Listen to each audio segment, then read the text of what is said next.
Try the song. Om Namah Shri Yati Rajaya Vivekananda Suraye Satchit Sukha Swarupaya Swamine Tapaharine Om Shiva Swarupaya Vivekanandaya Namaha Om Namah Shivaya Satatam Panchakritya Vidhayine Chidananda Ghanna Svatma Paramartava Bhasine Om Shanti Shanti Shanti. I salute that dancing Shiva, who is consciousness, who is a mass of bliss, who is my very own self. In each and every moment, he is performing the divine acts of creating, maintaining, dissolving, revealing, and concealing. Salutations to that Shiva, the Lord of renunciates, who is the embodiment of consciousness and bliss absolute, who is the sage of sages, the seer of seers. I bow before that embodiment of Shiva, Vivekananda. Om, peace, peace, peace. Jai Ma. So this is the first day of spring, and it's actually a very poignant moment for us because we've been studying the Bhakti Yoga of Swami Vivekananda for some time now. Every Friday, our Friday evening class is a bit different from our Monday evening. Monday evening, we give a lecture on something, some general topic, and it's not really necessarily based on anything. It's just going to be kind of a commentary on the tradition as a whole. Then on Thursday, we do a verse by verse analysis of some primary sources. So we look at the Vijnana Bhairava and we take it up verse by verse by verse. So it's a very close read type of situation. Friday is very much like Thursday, but instead of looking at the Sanskrit primary sources from, the 8th century, 9th century, 10th century and whatnot, we look at more contemporary spiritual sources, which are no less significant. In fact, perhaps even more significant since they're very much of this milieu, if you will. So we started studying an ancient text, Narada Bhakti Sutra, but then we digressed. After studying a few verses from the Narada Bhakti Sutra, I felt like it would be important to study Swami Vivekananda's Bhakti Yoga first, and then go back to the Narada Bhakti Sutra. So we're kind of pausing our Narada Bhakti Sutra series in order to do a Swami Vivekananda Bhakti Yoga reading and study together. And today is the last day of our series of Bhakti Yoga classes because it's been, I think, about a year now. And every other Friday, I think we've been talking about these wonderful teachings from Swami Vivekananda. And now we've reached the crescendo, the final three teachings. And arguably, the triangle of love teaching is the one that maybe is the calling card of the whole book. Swami Vivekananda and the Triangle of Love defines exactly what love is and exactly what bhakti is. But a lot of what he's saying references verse 7 of the Bhagavad Gita, which is called Jnana Vijnana Yoga. So in verse 7 in the Bhagavad Gita, Sri Krishna is talking about jnana and the path of knowledge. And he's comparing it to the path of bhakti. And so importantly, this question arises, are they necessarily two different paths? And this question we asked in the very beginning of our study also. Jnana is devotion to the impersonal, formless absolute, which is considered to be my very own essence nature. So in the path of knowledge, inquiry is the most important thing, Atma Vichara. And so it's a sort of introversive quest in which I look inward and I take myself to be fully responsible. In fact, Shankara and Buddha, they both erred very much on the side of self-effort in this whole self-effort versus grace conversation. So usually non-duality or jnana gets related, and usually jnana, in most cases, at least in the modern way we understand it, is non-theistic. So Buddhism has deity worship in its tantric form, but in its classical form, it's non-theistic. It's an inquiry into the ultimate nature of reality, recognizing the inherent void nature of all things. With Theravadan Buddhism, it's recognizing the voidness of the Panchaskandhas. With Mahayana Buddhism, it's recognizing the voidness of the world around me. But it's not necessarily theistic. It can be devotional, but it's not theistic. God is not really that important in Buddhism. And in Shankara, there's a kind of religious inclusivism where God is accepted, but at a lower level. Ultimately, you have to leave all of that behind because God herself is Maya, is Nama, Rupa. It's nothing but a Vikalpa, a thought. And so even that must be at some point surpassed. For God is not a person but a principle.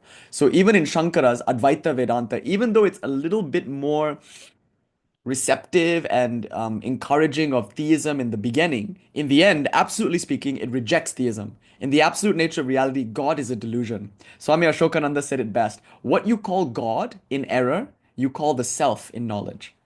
You see, so what previously was related to as the other, as God, the sum total of all souls, the creator, preserver, and destroyer, the personality who runs everything, that is none other than my own self. In fact, the act of creation, preservation, destruction was itself all along illusory.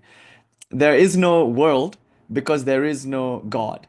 And arguably, there is no God because there is no world. That's the ultimate realization in Nirvikalpa Samadhi or in Jnana Vichara. Okay, so Jnana has the connotation of being a non theistic loyalty to the impersonal, formless, absolute known as consciousness or the self. So Shankara and Buddha, they seem to be on the side of self-effort, non-theism, introversive inquiry, and most of all, their ultimate reality is nirguna nirvishesha only, a principle only, never a person.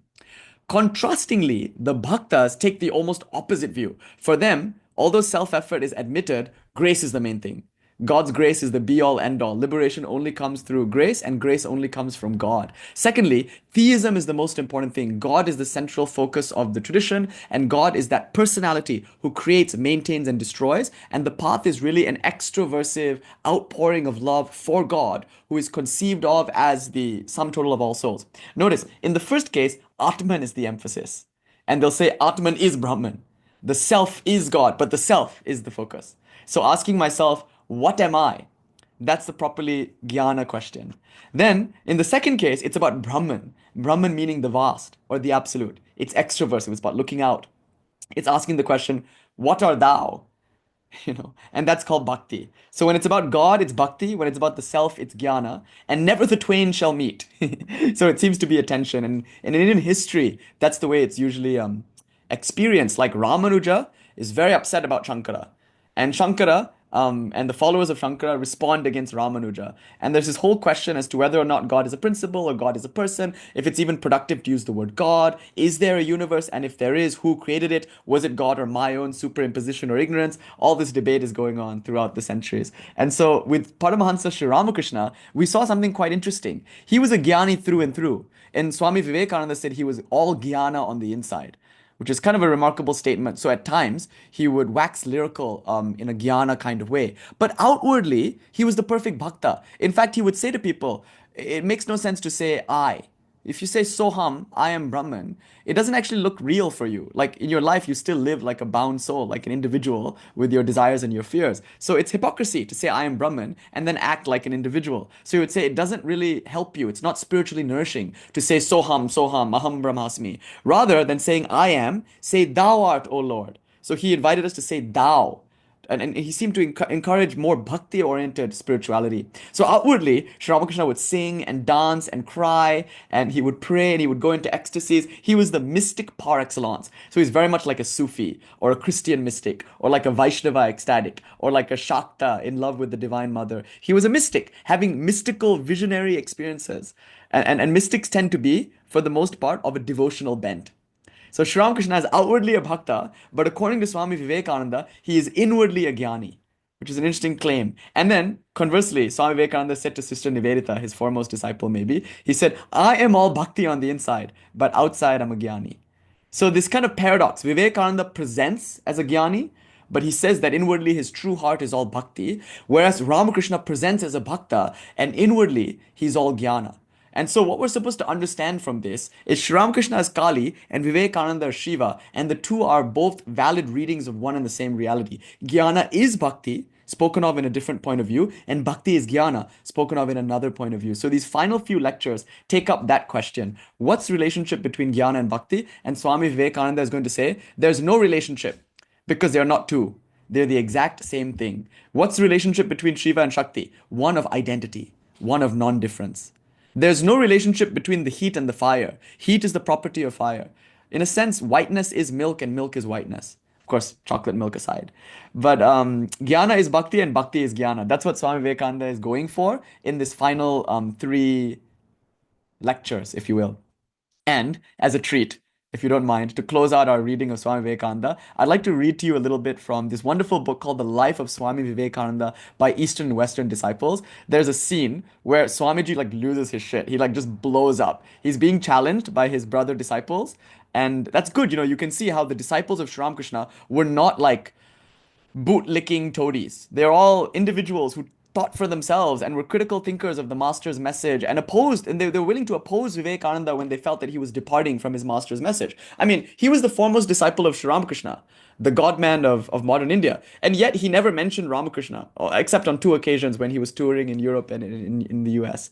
Isn't that strange? Had he gone astray, the brother disciples were worried, like stuff like that. So they challenge him from time to time. And in this one challenge, Swamiji just loses his temper and he flies into a rage and he gives a response, a scathing response, which I want to read out to you now.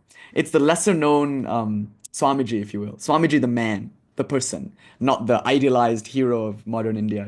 And also importantly, it reveals something about Swamiji's bhakti side because he's going to make a point about Jnāna and Bhakti. He's going to compare the two in the context of his personal life and that outburst that he just had, which I hope to describe to you tonight. But in any case, let's just close the last three lectures. Not only are these lectures about Jnana versus Bhakti, they're also about true love. And in other words, prema, that ecstatic, all-consuming love. Swamiji says, one moment of this divine madness causes the soul to be free forever. Like, that's the idea. This divine madness, this prema, he directly experienced it in Sri Ramakrishna, and he himself is starting to enter into that state at this part of his life. So he's going to wax lyrical on true love. So let's recount what that true love is. Swami Vivekananda says, importantly, that true love is three things. Bhakti, real devotion is three things. And he calls this the triangle of love. He says, just as a triangle is not complete without its three corners, just like that, bhakti is not complete without these three things. So the first point on the triangle is love knows no bargaining. That's his first condition. To love God, we must not have anything to gain from God. So some love God because they're expecting favors from God. I love God because God is powerful. And because I love God, God must do nice things for me. So God must take care of my family and take care of my money and take care of my health. And if she stops doing these things, then she loses my devotion. So this is transactional bhakti. I take some incense or some flowers, things that God owns already, and then I go to the temple and I say, "Oh Lord, I will make an offering of these incense and these flowers if you help my child get an A plus in their next exam," or something like this. So this is most of devotion. Most of devotion in India you'll find is very transactional. It's like, I'll do this penance. Not because I'm trying to attain jnana, bhakti, vairagya, but because I'm trying to solve a health problem or something like that. Now, before we condescend to this kind of attitude, the first thing to remember is that in these communities, they don't necessarily have access to like allopathy. So if the child gets cancer, it's not like the child has any access to chemo. And even if there is like an allopathic treatment center nearby, it's usually too expensive for these people. And so a lot of times in India, especially people in the lower income group or in rural communities, their only source of recourse is God. Like in some of these places, the law doesn't really work. The law is run by like gangs and stuff. So legal recourse is not sought in the courtroom or in public institutions. Legal recourse is sought with God. In fact, the other day, someone sent me a message. It was very sweet. The neighbor had stolen the lady's goat for Kali Puja. So the goat got sacrificed to Kali. Now, she wanted me to have a word with the boss to get the goat back or to get the neighbors to stop doing this. The idea here is that she can't go to the local authorities because there aren't any in this region of India. So she's going to God, who is the ruler of the world. God is the queen regent. Who else do you go to with your problems, with your desire for money? Who else do you go to with your very earnest and sincere plea for your child to get better? See, these things cannot be condemned. They're a very natural, instinctual human response to suffering. It's perfectly fine. Now, that doesn't mean that it's bhakti, though. It's perfectly fine, it's perfectly good to do, and it's perfectly natural. But according to Swami Vivekananda's definition of bhakti, devotion, real love, knows no bargaining. It's not a transaction. It's not about what I can get out of you. So most of what we call love, as we discussed in that lecture 2 weeks ago, is not really worthy of the name. Because our love, our human love with one another is really just a kind of sanctified shopkeeping. You do this for me, I do that for you, and then I say, I love you, babe, and you say you love me. Is that really love? No, it's a contract. In fact, we even in some cases, enter into a prenup or something like that. Before, they say in LA, the most romantic thing you can do is hit her with the prenup. So the point here is that most of our relationships are a give and take, and maybe that's the way it should be in human relationships. But when it comes to God, what it means to truly love God is to love God without any desire for gain. And so I think this is represented really nicely in the Job story. Like in the Old Testament, there's this very tragic and scary story actually about this devotee of God. And to test that devotee's love, God does a series of horrible things to him. Kills his wife, kills his cattle, destroys his house, gives him rashes and sores all over his body, makes him a public disgrace, all of those things. And each time he's asked by the community to denounce God. See, what has your God ever done for you? Or like in those old possession movies, and your God permits it. The demon who possesses the person always says that. Something horrible is happening. How can your all loving, all powerful God exist if this horrible thing is happening? And your God permits it. So Job, he's challenged by society to denounce a God who has done nothing for him. In fact, a God who is allowing all these horrible things to happen to his devotee. And so Job, weirdly enough, doesn't give in. He loves God no matter what. No matter what happens to him, he continues to love God. Now, ultimately what happens, these things shall be added unto ye also. Ultimately, God's like, okay, you passed the test. Sorry, I'm a sadistic asshole. I just wanted to see that you loved me. Now that I know that you love me, here, have everything back except your wife. Don't worry, I took care of that for you. Fist bump. Like the point of the story is that, well, God will give everything back. Now, if we're expecting God to give everything back, and that's why we're enduring all the trials, that's not really the point of the story. Job never expected to get anything back. He needed nothing from God. He was content that all the horrible things were happening in the eyes of God because he simply loved God. So something like that is being described here. We don't need anything from God. We don't expect anything from God. We love God because it's our nature to love and because it's God's nature to be loved. And for this, Swami Vivekananda uses the metaphor of scenery, nature, interestingly. So it's the first day of spring. It's kind of a fitting metaphor. So when you go out into nature, let's say you're looking at a forest or looking at the Grand Canyon or looking at the sky or something, and you're seeing something beautiful in nature. Swamiji says, in that moment, you are uplifted. And that kind of love is very pure because you don't really need anything from nature. You don't need it to give you anything. It's just there and it just is. And its nature is to be beautiful, and your nature is to appreciate its beauty. So Swamiji brings up this metaphor of nature, but I think he has in mind, I'm pretty sure he has in mind, Sri Ramakrishna's constant use of this metaphor. Yudhishthira in the Bhagavad Gita, sorry, in the Mahabharata, was like Job. A lot of horrible things happened to him. Of course, some of it was his own doing. But remember, he was a devotee of God, he was a virtuous person, and yet he had a rough go of it. It's almost like, how can life be so unfair? All of those people who are adharmic, who are evil, they have all the best stuff. And sometimes when you look at the world, that seems to be the way things are. And all those people who are virtuous and sweet and doing their best, they seem to be suffering the most. And so somebody, I think it was Draupadi actually, Yudhishthira's wife, who said to him, why do you love God so much? Like, you have so much devotion for Bhagavan, and yet all of this stuff is happening to you in your life. And see, Yudhishthira responds in this way. He says, I can't help it. Look at these Himalayas. They don't really give me anything. They're just there. And yet, because of their nature, I love them. And because of my nature, I love them. Their nature is to be loved, to be majestic and beautiful, and my nature is to love. So I can't help it. That kind of love is what Swami Vivekananda is referencing here. That when we love God in that way, we need nothing from God. So worshipping Kali is very special because we're almost saying, Ma, even as you kill me, I say Jaima, Jaima, Jaima. The claim here is that I don't expect you to give me any money. You have no pockets. I don't expect you to heal me. You live in the cremation ground amongst all sorts of filthy things.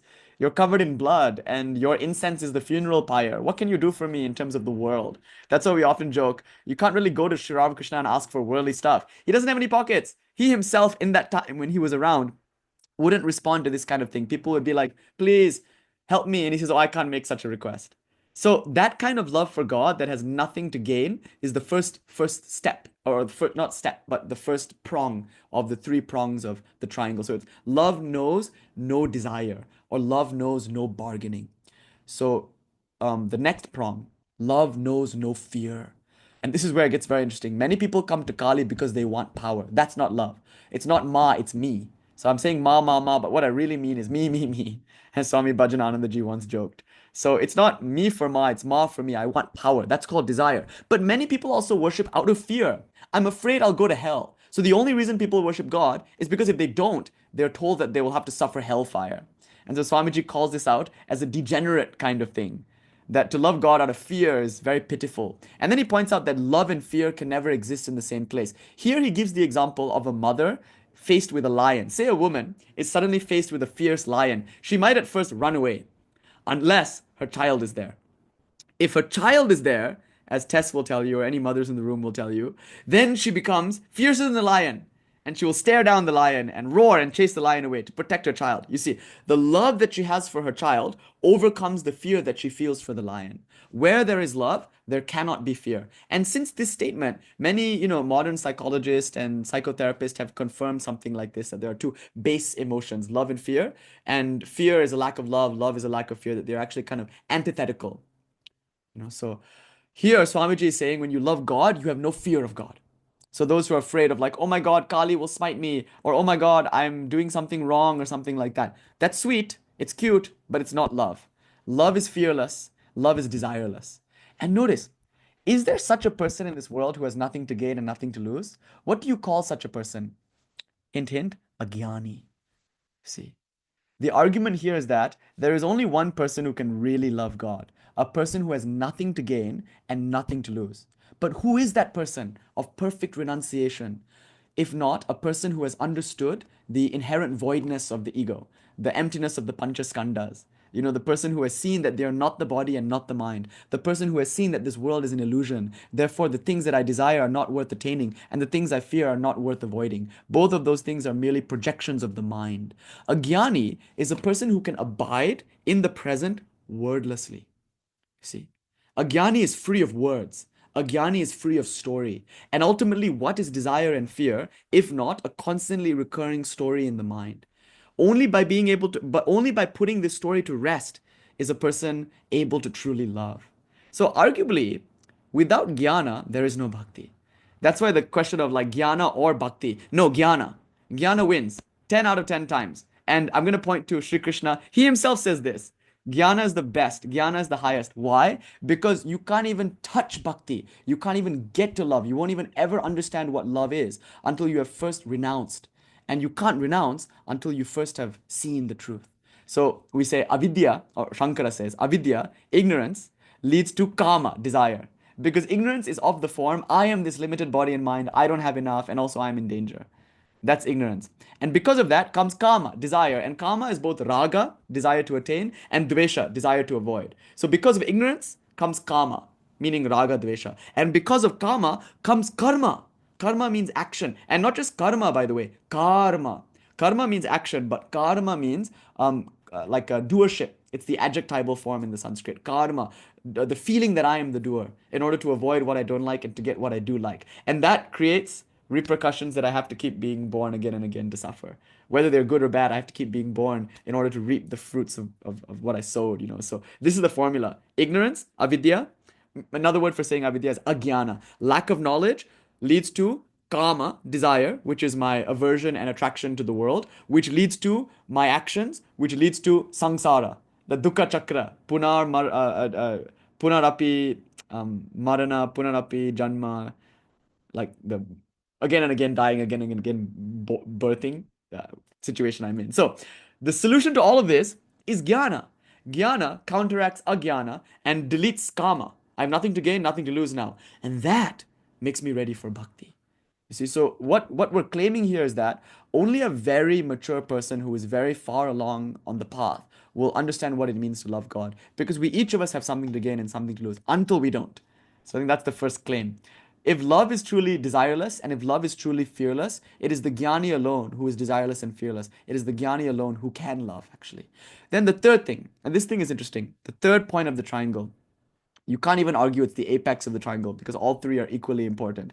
But is the apex the point at the top or is the apex any point? Apex is the top, right? The vertex is any point. So there are three vertices, but only one apex. I guess that depends which way you're looking. Anyway, I don't think you can really hierarchicalize any of this. But the last thing he says is that, and this is a more confusing claim, and it's worth unpacking. Love is the highest ideal. So to truly love something means that thing must be your highest ideal, the most important thing to you. Even if it's a person, true love is a selfless, desireless, fearless love for that person, and that person is the greatest thing in the world to you. And so Swami Vivekananda says here that the greatest, just by logical fiat, he says, the greatest thing conceivable is God. God is the word that we give to the greatest thing. Like just like kind of an Anselm ontological argument here. It's like, never mind what you think God is. God is the word that we humans use to describe the most beautiful, in fact, beauty itself, truth itself. So whatever values you have, whether it's beauty or truth or harmony or perfection or unity, whatever you want to call the good, the eudaimonia or whatever, the word God means that. And so true love is only for that. It must be for the highest. So let's use Swamiji's own language here. He says, um, the third angle of the love triangle, not the, Hollywood drama love triangle or the Bollywood drama love triangle. You can see why that's not real love because of the desire and the fear and the rivalry anyway. So the third angle of the love triangle is that love knows no rival. For in it is always embodied the lover's higher ideal. True love never comes until the object of our love becomes to us our highest ideal. It may be that in many cases human love is misdirected and misplaced, but to the person who loves, the thing he loves is always his own highest idea. One may see his ideal in the vilest of beings, and another in the highest of beings. Nevertheless, in every case, it is the ideal alone that can be truly and intensely loved. The highest ideal of every man is called God. Ignorant or wise, saint or sinner, man or woman, educated or uneducated, cultivated or uncultivated, to every human being, the highest ideal is God. The synthesis of all the highest ideals of beauty, of sublimity, and of power gives us the completest conception of the loving and lovable God. So the idea is God is lovable by virtue of representing all that we love. It's kind of almost sounds like a tautology, but it's a definitional argument. Like God is defined as that which is most lovable. And therefore, to love truly is to love without desire, to love without fear, and the third caveat is to love that which is most worth loving, love itself. And even if it's not that, whatever we love must be our own highest ideal. So these three things define love. And now the next lecture is called The God of Love is His Own Proof. The lecture after that is called Human Representations of the Divine Ideal of Love. And the last lecture is called Conclusion. And so these three are going to hopefully reconcile Jnana and Bhakti and hopefully argue for love. Actually, the human representations of the divine ideal of love, that's just going to take you on a tour of all the bhavas, the Vaishnava bhavas, seeing God as your master, seeing God as your friend, seeing God as your child, seeing God as your lover, like that. We're going to walk through all of those bhavas. So that's a slightly longer chapter. It's a bit of a tour. But before I do that, I just want to show you a few verses from the Bhagavad Gita. And so in chapter 7 of the Bhagavad Gita, we get these verses. So chapter 7 again is about Jnana. Jnana Vijnana Yoga, it's called, chapter 7. So here Krishna says, Chaturvidha bhajante mam janaha sukritino arjuna. Arto jigyasur artarti jnani cha bharatar shabha. O best among the Bharatas, Bharata Shabha, there are Chaturvidha bhajante mam. Four, janaha means person, so there are four janahas, four kinds of people that bhajante mam, that worship me. O Arjuna, they are the distressed, the artha, those who are curious or those who want knowledge, the jigyasur, those who want material gain, and jnanis, those who are wise.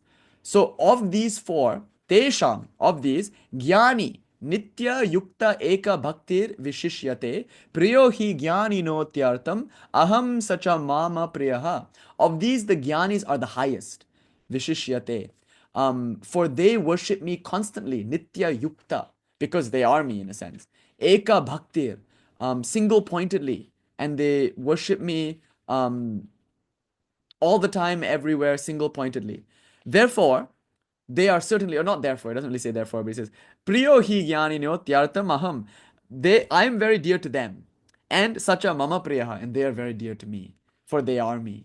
So Sri Krishna is telling us that of all the kinds of people who love him, they're all okay actually, because they're all coming to God. So Krishna is very liberal. See in the Bhagavad Gita, Krishna tries his best to harmonize different things. Of course, after that, people would come and make a cult of worship out of him and say, Krishna alone is God. Your God is wrong. Krishna is the best God. Or your God is correct but lower. Krishna is the best. But Krishna himself in the Bhagavad Gita is like, those who see a difference between yoga and Sankhya know them to be fools.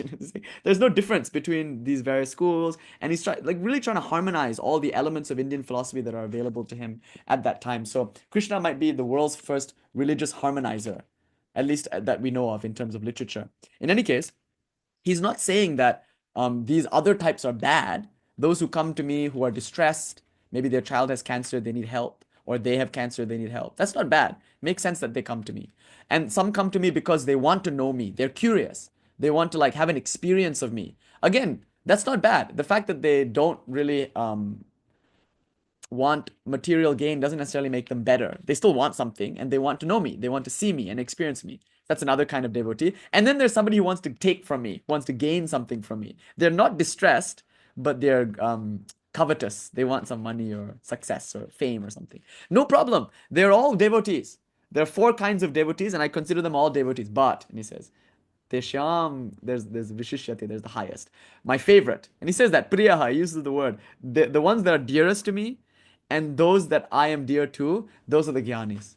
The Jnanis alone know how to worship me because they alone are constantly abiding in me and constantly worshipping me. So when we see someone like Ramana Maharshi, Buddha, Nisargadatta Maharaj, when we see someone like Vivekananda, we would be fools to think that they weren't bhaktas. They were the world's greatest bhaktas. Was there really a greater bhakta than the Buddha? He gave his whole life in the service of humanity. He worshipped the only God he believed in. Humans. His God was the sum total of all souls, the sick, the lowly, the poor, the distressed. And no one worshipped as well as the Buddha worshipped. People offer a few flowers, they wave some incense, they say some mantras. What do they know about worship? The Buddha, he really worshipped because he didn't waste his time with this word called God. He was too busy worshipping her. He didn't argue about God. He kept silent on all issues regarding God because he was too busy interfacing with God. He was too busy living the religion to argue it or to teach it, in a sense. What did he teach, though? Importantly, he taught pure heart jnana. He taught us that there was no self, that if you peel back the layers of what you consider your personality, you find it's empty through and through. And he left it at that. Because I think he knew that once you emptied yourself out of all your desires and fears, all your preoccupations, then what would naturally follow is love, is devotion, mahakaruna. So why talk about God? In fact, no name in this world is responsible for more violence than this word God, and perhaps the word Marx. Right? Communism and God has killed more people than any other two things. And if you look at the history of this American nation, you'll see God has drenched this place in blood. So many people, cults, all saying God, God, God. And look, in the name of God, they are tying children in the basement and starving them. In the name of God, they're whipping and starving and doing all of this in the name of God. So what a terrible idea, God. Those who say this word, they don't really know what they're talking about. Why? Because they say God, God, God. Christ, Christ, Christ. But the brood of vipers, they know nothing of the Christ because they are not Christ-like. The only one who can speak of Christ is one who is like Christ. So therefore, Christ himself in the book of the Gospel of Matthew says, they say my name, but they know me not.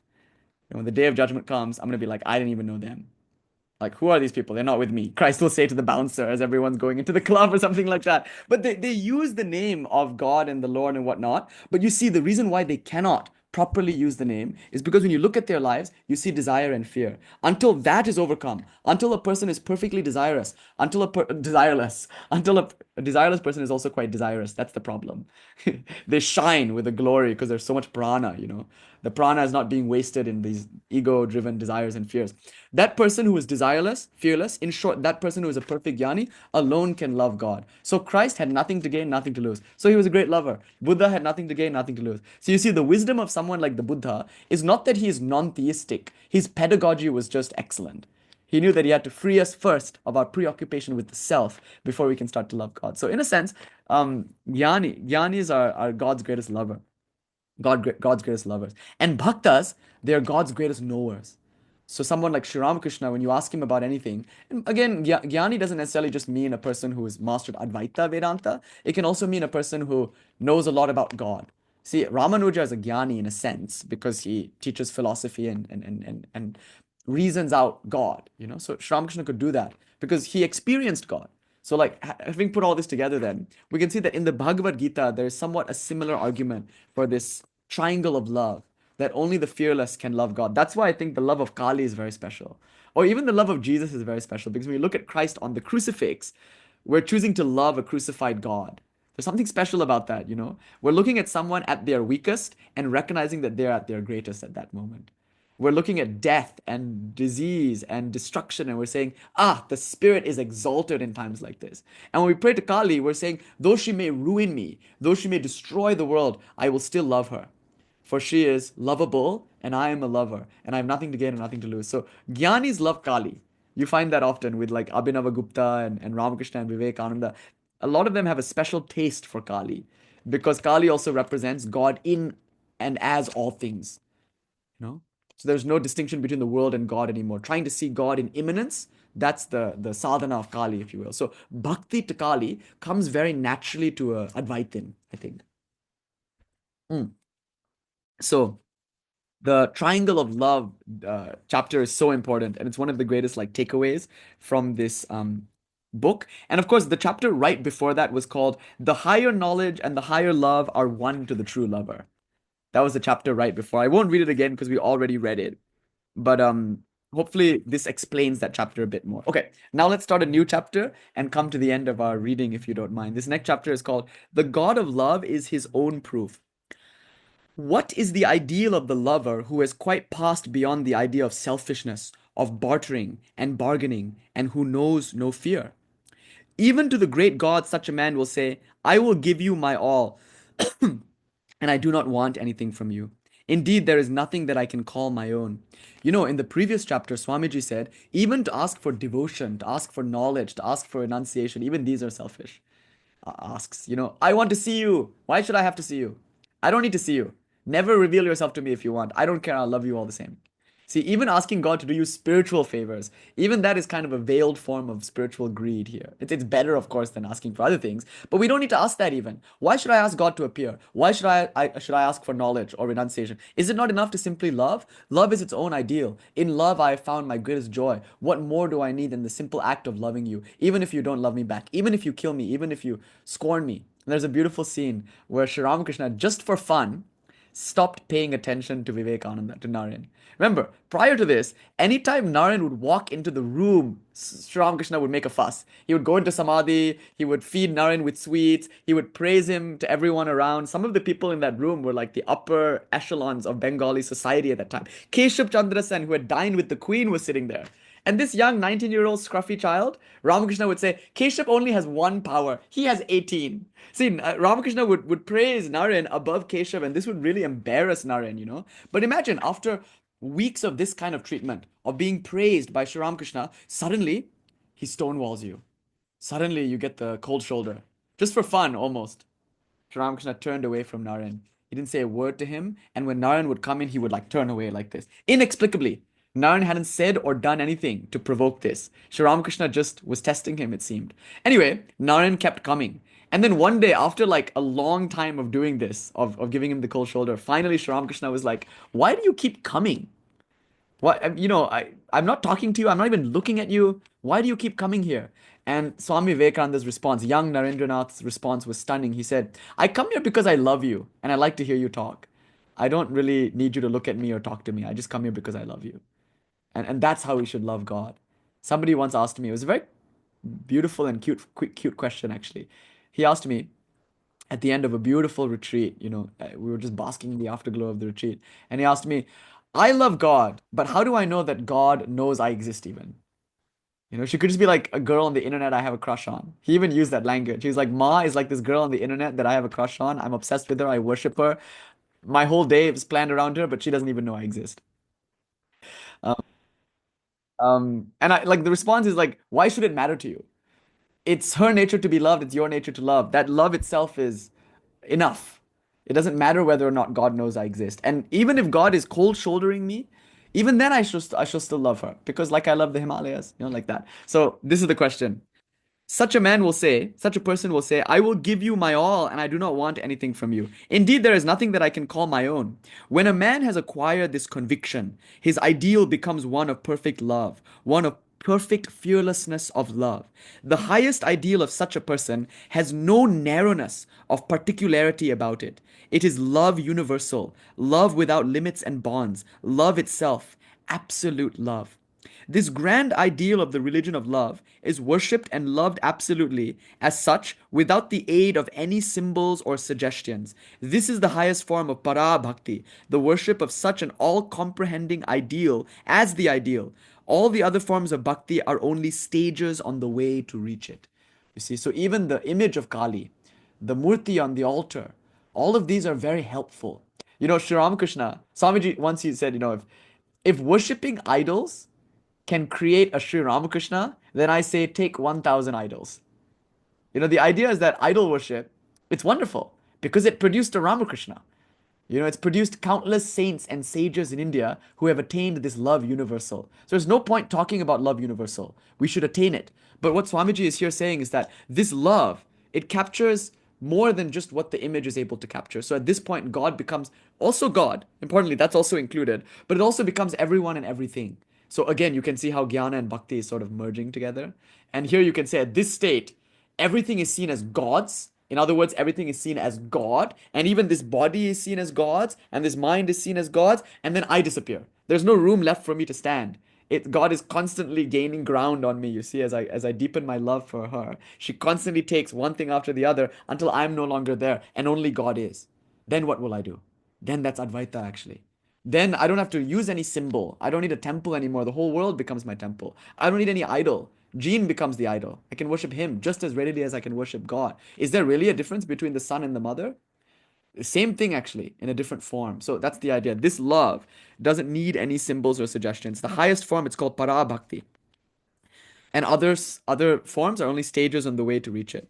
All our failures and all our successes in following the religion of love are on the road to the realization of one ideal. Object after object is taken up, and the inner ideal is successively projected on them all. And all such external objects are found inadequate as exponents of the ever expanding inner ideal and are naturally rejected one after another. Oh my God, this sounds like Jnani's language, neti neti. One by one, we realize our concepts of God are not adequate to contain God. First, we try with the image, then we try with the mantra, then we try with the guru, and all of these things are somewhat helpful, but we find that God transcends them all. At last, the aspirant begins to think that it is vain to try to realize the ideal in external objects, that all external objects are as nothing when compared with the ideal itself. And in course of time, he acquires the power of realizing the highest and the most generalized abstract ideal entirely as an abstraction that is to him quite alive and real. When the devotee has reached this point, he is no more impelled to ask whether God can be demonstrated or not, whether he is omnipotent and omniscient or not. To him, he is only the God of love. He is the highest ideal of love, and that is sufficient for all his purposes. He, as love, is self-evident. It was a Shaiva master, Tirumular, who said it first, I think. I don't know if he said it first. I mean, history is quite complex. But as far as I know, the Tamil is Anbe Shivam. It's in Tirumular, one of his songs. He says, Ambe Shivam. Shiva is love. He doesn't say God is loving. He says God is love itself. Interestingly enough. Anyway. And it's its own proof. It's self-evident. It requires no proof to demonstrate the existence of the beloved to the lover. The magistrate gods of other forms of religion may require a good deal of proof to prove them, but the bhakta does not and cannot think of such gods at all. To him, God exists entirely as love. None, O beloved, loves the husband for the husband's sake, but it is for the sake of the self who is in the husband that the husband is loved. None, O beloved, loves the wife for the wife's sake, but it is for the sake of the self who is in the wife that the wife is loved. This is Swami Vivekananda's very fresh take on the Birhad Aranyak Upanishad opening teaching. Shankara does not have this optimistic take. Shankara is saying all love is selfish. Here he's saying all love is symptomatic or symbolic of love itself. And so we love the God that is in our wife and husband and partner. We love the God that is in our children. God is that love which we feel, actually. That's why Swamiji is able to say in a different place, wherever you see a mother cat nursing her young, stand and pray, for you are in the presence of God. God is love. Now only I'm using Kali or I'm using my guru as like a coat hanger for me to project that love. But the true deity is the love that passes between us, flesh and stone. And sometimes we wonder who is the flesh and who is the stone. In some moments, the image feels more alive than the worshipper. And in some moments, the image feels lifeless and the worshipper is frustrated. But what passes between us in the quiet hours of a midnight puja, that electricity that exists between the two poles of flesh and stone, that is called God. That is called Kali. And that exists here between us and between everything. Like that idea, the ideal, the abstract. Okay. It is said by some that selfishness is the only motive power in regard to all human activities. That also is love lowered by being particularized. When I think of myself as comprehending the universal, there can be surely no selfishness in me. But when I, by mistake, think that I am a little something, my love becomes particularized and narrowed. The mistake consists in making the sphere of love narrow and contracted. All things in the universe are of divine origin and deserve to be loved. It has, however, to be borne in mind that the love of the whole includes the love of the parts. This whole is the God of the Bhaktas and all the other gods, fathers in heaven, rulers, creators, and all theories and all doctrines and all books have no purpose and have no meaning for them, seeing that they have, through their supreme love and devotion, risen above those things altogether. When the heart is purified and cleansed and filled to the brim with the divine nectar of love, all other ideas of God become simply puerile and are rejected as being inadequate or unworthy. Such indeed is the power of para bhakti or supreme love. And the perfected bhakta no more goes to see God in temples and churches. He knows no place where he will not find him. He finds him in the temple as well as out of the temple. He finds him in the saint's saintliness as well as in the wicked man's wickedness, because he has him already seated in glory in his own heart as the one almighty, inextinguishable light of love, which is ever shining and eternally present. And there's a scene in that Komala, no, not Komala Kanta, Vamakepa movie. If you've seen it, it's a beautiful, I recommend it. 50s Bengali black and white film. Any of these 1950s films are beautiful because there's one about Ramakrishna called Bhagavan Ramakrishna. There's one about Komalakanta, one about Ram Prasad, and one about Vamakepa. And these are all the greatest devotees of Kali that we have in Bengal. And there's one scene, Vamakepa is meditating on Tara. He's in the cremation ground, sitting on the five skulls, meditating on Tara. It's a really beautiful scene. It's like the Buddha's kind of temptations and trials kind of scene. So ghosts are coming, and he's chanting the mantra. And I think the mantra is like Jai Matara, Joy Matara, the Bengali accent. Joy Matara, Joy Matara, Joy Matara. And when the ghost comes, he goes Joy Matara, Joy Matara. Like his chanting changes to suit the predicament. Anyway, at the end of it, the Divine Mother appears, Tara appears and says, I am pleased with your meditation, my child. And he has his realization. And in the scene, he goes, Mother! He's like so excited, He's like, you're in my heart. You're in my heart the whole time. It's a really remarkable realization because he's been going to the temple, he's been singing songs to the image, he's been chanting the mantra, treating God as God. But then he has his realization that she is seated in the glory of his own heart as the one almighty, inextinguishable light of love, which is ever shining and eternally present. There's nothing I need to do to gain him. He already is here, in me as me. So this feeling of like, this is the temple, and that is the temple. Worship at the altar of the human being. That's the bhakti that Vivekananda is talking about. Because love for the whole must mean love for the particular. So a person who has hate for anything is not a lover of God, for God is the sum total of all things. Or rather, God is the one who created all things, and therefore who owns all things, to use a more dualistic turn of the phrase. So in either case, whether you think God is all things or whether you think all things are God's, in both cases, you have to admit that everything is lovable. For God is love and God is lovable. So everything that's of God, that's from God, that is God's, is also lovable, including the gays. So if you're like a Christian and you're like, I love God and I am the God of I love the God of love, but I hate the gays. Like that's problematic, right? Because many a pastor will stand on their pulpit and say, like in Rwanda, for instance, the Tutsis, terrible. You Hutus, no, I think it was the Tutsis who said it. I don't know. I don't want to get into this. But the Tutsis were like, the Hutus, kill them. They're not of God. Right? And then in America, it's like, the Democrats, kill them. Or the gays, like whatever. Like how can that be devotion? Because devotion is love for God, and God is the totality. And if God is the totality, then the love for the whole must also be attributed to the particular. So a person who loves God must necessarily love everyone, and the way that they love God is by serving everyone. For they're serving the God in that person. So Christ said, that which you do unto the least of ye, you do unto me. So see, the Buddha is saying again and again, you Indians, wake up from your stupor. Why pray in the temple? That's good. It's a stage in the path. Go and worship at the altar of the living God, God as man. That's Swamiji's bhakti, that's Buddha's bhakti. And it's synonymous with jnana, or what the Buddhists call mahakaruna or something like that. We're just using different language, you see. But the effect is the same. You lose yourself in the ecstasy of love, and you love everything and everyone. There is no more bitterness, no more hate. And everything is jaima, jaima, jaima only. Loved one smited. House burnt down. Nuclear warfare. Jaima, jaima, jaima only. It's all God. God is through and through doing everything, and I love God in and as everything, and therefore I get to work. There's nothing else to do. Once the personal motivations, my personal desires, and my personal fears are gone, what then? Nothing left for me to do but worship. And what will worship look like? Bringing food to the hungry, bringing clothes to the naked, bringing medicine to the sick. This is the ideal of Ramakrishna and Vivekananda. This is the bhakti that he taught. So Ramakrishna did not come to teach a kind of incense waving temple bhakti. The love that he felt was too great to be confined to the temple.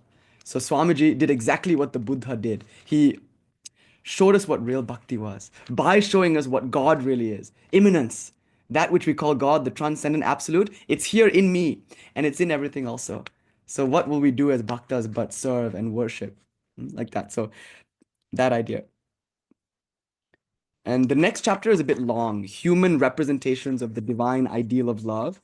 Actually, I think maybe that's enough today. We'll maybe cover this human ideals. This is a bit of a tour actually of various moods of like Shakya Bhava and all of that. But the reason I want to stop here is because I want to read you a little excerpt from Swamiji's own Life of Bhakti. So I was always hoping to, every time I hope to do this much, I only do like a fraction of it. So I wanted to finish the book. We didn't get to finish the book. It's okay. I'm happy because that means we can tease it out for another 2 or 3 lectures.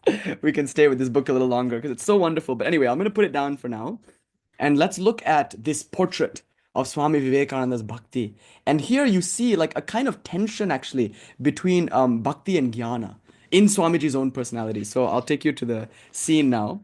He's in Bengal. He's just returned from America and from the UK. Actually, from the UK, he just got back to Bengal. He started in Colombo in Sri Lanka and he's worked his way up, tirelessly giving lectures all the way. And his health broke down, and so he had to go to Almora for a little while. And then he came back to Bengal. And now, on May 1st, which is coming up actually, he founded the Ramakrishna Mission at Balaram Babu's house. So it was like a Sunday afternoon, May 1st. Wait, I think it was a Saturday. Anyway, don't quote me on this. Was it Saturday?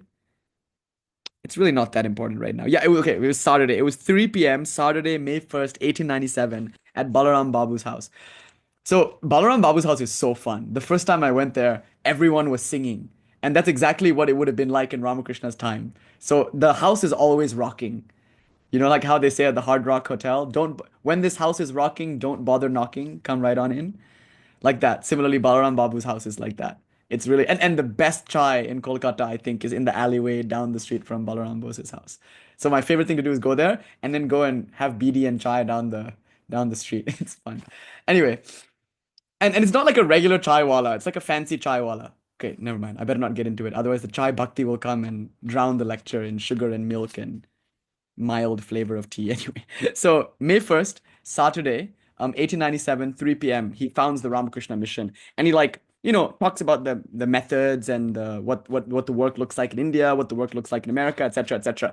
The disciples are horrified by all this because it's like, wait, what? We're sadhus, we're like monks. What do you mean? We're gonna have an organization, we're gonna build hospitals. Like all of this sounds so worldly. Didn't Ramakrishna himself say, when God appears, will you ask him for dispensaries and charities and whatnot? The goal is to realize God, not to do all this worldly stuff, helping this person, helping that person. That's Maya. And it means we'll have to handle money. And it means we're going to have power and be an institution, an organization. He's like, these are all things you learn from Westerners. You're corrupted by Americans, they're not the Indian ideals that we have. Our ideals as sannyasins is to renounce the world.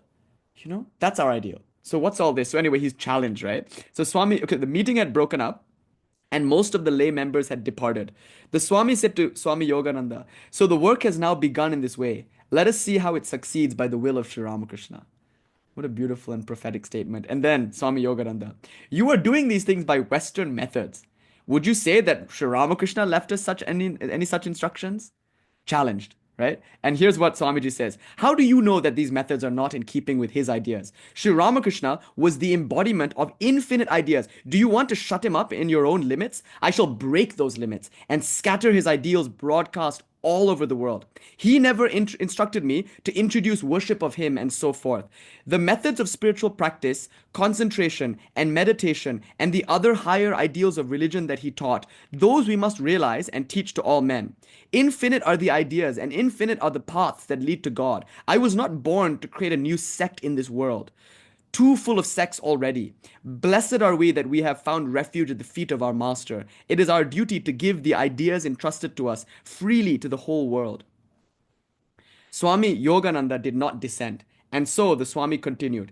Time and again I have received in this life marks of his grace. He himself is at my back and is making me do all these things in these ways. When I used to lie under a tree, exhausted, smitten with hunger, when I had not a strip of cloth even to tie my kaupina, loincloth with, when I had resolved to travel round the world penniless, even then, through his grace, I received help in every way. Then again, when people in crowds jostled with one another in the streets of Chicago to have sight of this Vivekananda, I was able, through his blessing, to digest without difficulty all that honor, 100th part of which would have turned the head of any other man. By the will of the Lord, victory has been mine everywhere. Now I intend to do something for this country. Do you all give up doubts and misgivings and help me in my work, and you will see how, by his grace, wonders will be accomplished.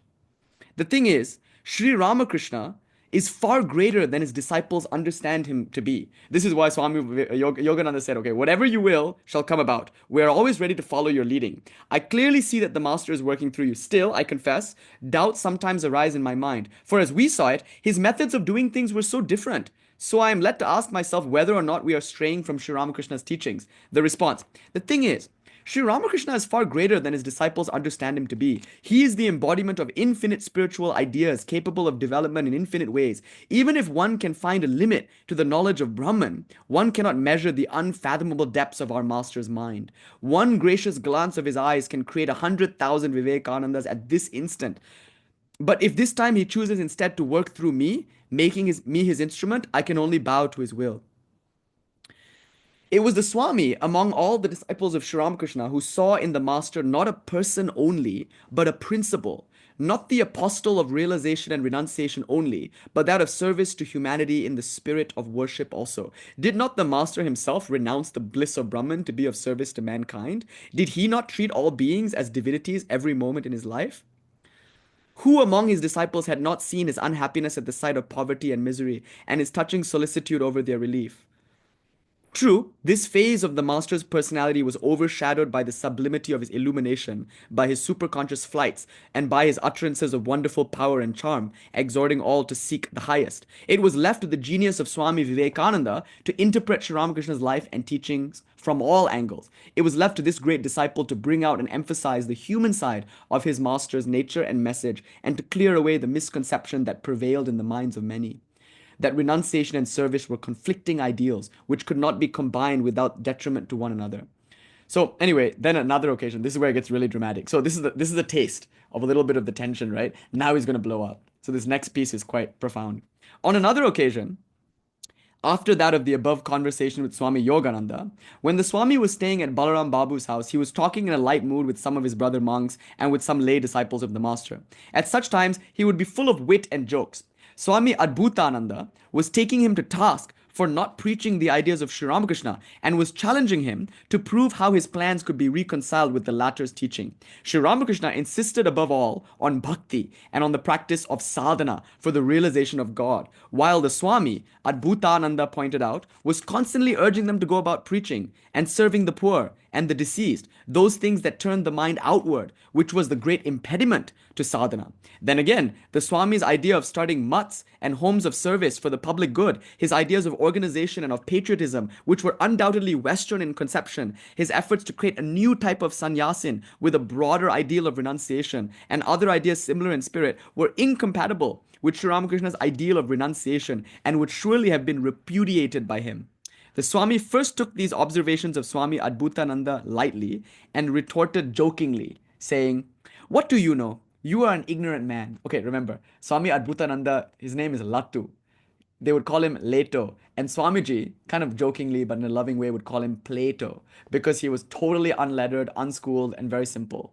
And the idea here is that you don't need to be lettered and educated in order to realize God. He was a great saint, but didn't have any formal schooling. Whereas Vivekananda was like a bachelor of arts, bachelor of law, like that. So there was a bit of this like kind of class issue between the two. So he's now making fun of him for not having education, which they used to do amongst each other as like a light way of teasing one another. So this is going to be very politically incorrect. I apologize. He goes, "What do you know? You are an ignorant man. You are indeed a fit disciple of Sri Ramakrishna, like Guru, like Chela." Because Sri Ramakrishna himself dropped out of school and was like kind of unlettered and not really interested in books. They said, "You are indeed good for Ramakrishna, like Guru, like Chela. Your education ended with Ka, which is the first letter of the Sanskrit alphabet. Ka, Ka, Ga, Ga. Your education ended with Ka, the first letter of the alphabet, like that of Prahlada. Being reminded by Ka of Krishna, he could not proceed further. You are bhaktas. In other words, sentimental fools.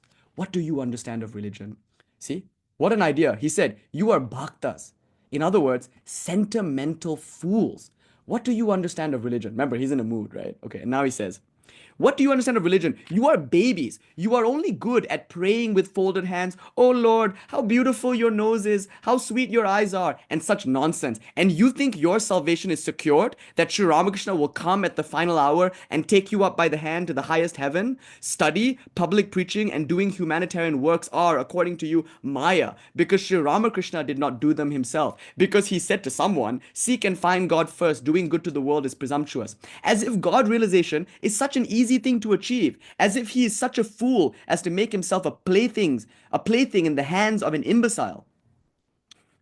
Swami Adbhutananda later told a devotee, "I was stunned to hear all these things. And when some other brother monks tried to say something, taking up the thread of our talk, Vivekananda grew more and more serious and thundered on. The Swami now said, 'You think you understand Sri Ramakrishna better than myself? You think jnana is dry knowledge to be attained by a desert path, killing out the tenderest faculties of the heart? Your bhakti is sentimental nonsense, which makes one impotent. You want to preach Ramakrishna as you have understood him, which is a mighty little, mind you. Hands off! Who cares for your Ramakrishna? Who cares for your bhakti? Who cares for your mukti? Who cares for what the scriptures say? I will go to hell cheerfully 1,000 times if I can rouse my countrymen immersed in tamas, inertia, and make them stand on their own feet and be men inspired with the spirit of karma yoga. I am not a follower of Ramakrishna or anyone. I am a follower of him only who carries out my plans. I am not a servant of Ramakrishna or anyone, but of him only who serves and helps others without caring for his own mukti." The Swami's voice became choked. His frame shook with intense emotion. He could not contain himself any longer. Tears streamed from his eyes. In a flash, he was on his feet and ran from the room to his sleeping apartment. His brother disciples were seized with fear and repented of their criticisms spoken to him in that strain. We're not used to seeing this lion-hearted man who is full of like masculine ideals of like, he's crying, he's running to his room and crying into his pillow, in this moment. He's so hurt by the sentiments of his brother disciples because they don't understand him. And he's struggling to express his ideal of bhakti, which is too vast for religion. Like just imagine how tortured this genius must have been. Anyway, so then this next scene is really interesting. They go upstairs. A few of them went to his room some minutes later. Entering quietly, they found him sitting in meditation, his body stiff, tears flowing from his half-closed eyes, and body hair standing on end. It seemed to them that he was absorbed in bhava samadhi. After nearly an hour, he rose, washed his face, and came out to those waiting in the sitting room.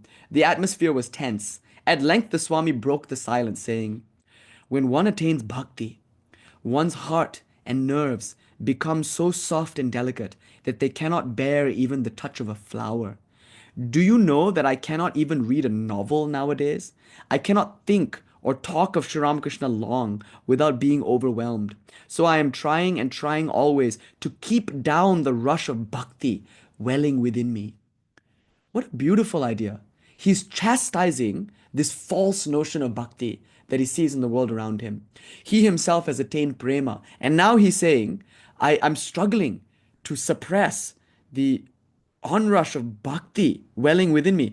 I am trying, this next line is so interesting. I am trying to bind myself with the iron chains of jnana, for still my work to my motherland is unfinished and my message to the world not yet fully delivered. So, as soon as I find that bhakti feelings are coming up to sweep me off my feet, I give them a hard knock and make myself adamant by bringing up the austere jnana.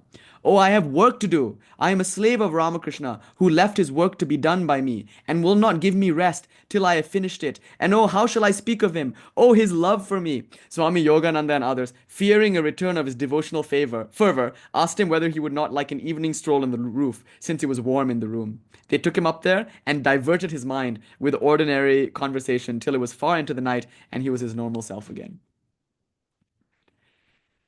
So I don't know what we can make of this. I don't know if there is anything to make of this. This is Swami Vivekananda. He might be categorically different. And after all, he's a bodhisattva, he's doing his master's work. To what extent this is applicable to us, I don't know. But I thought as a portrait, it's quite valuable. So those of you who are interested in jnana, interested in bhakti, it's nice to see how these two ideals are playing themselves out in the life of Swami Vivekananda. He had no patience for religion. This wringing of the hands in fear and desire and hypocrisy. And arguably God is too vast even for our concepts of God. And so the message of the Buddha, the message of Ramakrishna, the message of Vivekananda is really one and the same message. Yes, it could be the lotuses, but I think especially it's an intoxicating passage. And this is from The Life of Swami Vivekananda by his Eastern and Western Disciples, Volume 2. It's in the chapter called Back to Bengal.